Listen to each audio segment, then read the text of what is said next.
Good morning, everyone. Welcome back to my channel. Today, we are diving into Part 6 of 2001, A Space Odyssey by Arthur C. Clarke. This is the final chapter in this book club series. The next book that we are going to get into is Common Sense by Thomas Paine. I hope you all have enjoyed this content so far. If you have, please let me know in the comments. And let's dive into Part 6 of 2001, A Space Odyssey.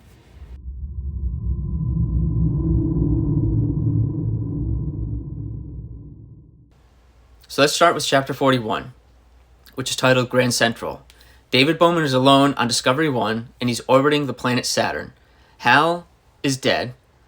The rest of his crew is dead, and he's been watching this giant black slab, this monolith, as he's been floating around in space near the moon of Lepidus.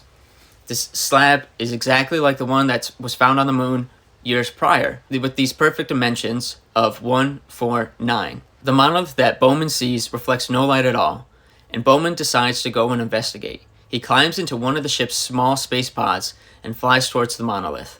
As he gets closer, his instruments go crazy. The slab is not just black, it is a hole in space. Radar beams vanish into it, light vanishes into it, then suddenly, the monolith disappears.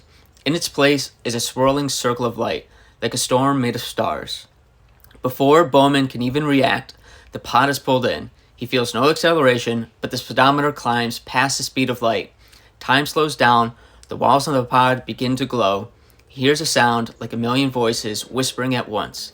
Then everything dissolves. The pod, his body, the stars, everything turns into pure energy and vanishes into the light.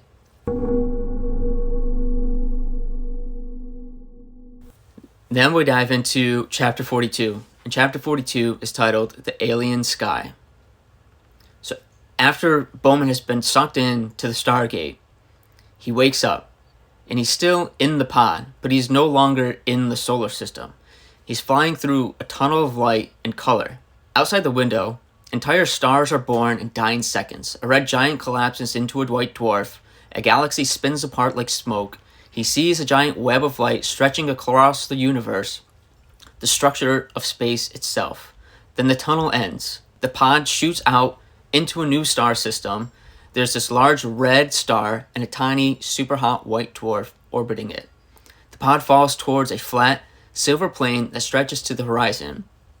There are no mountains, no craters, no shadows. The sky is dark, but the plain grows with its own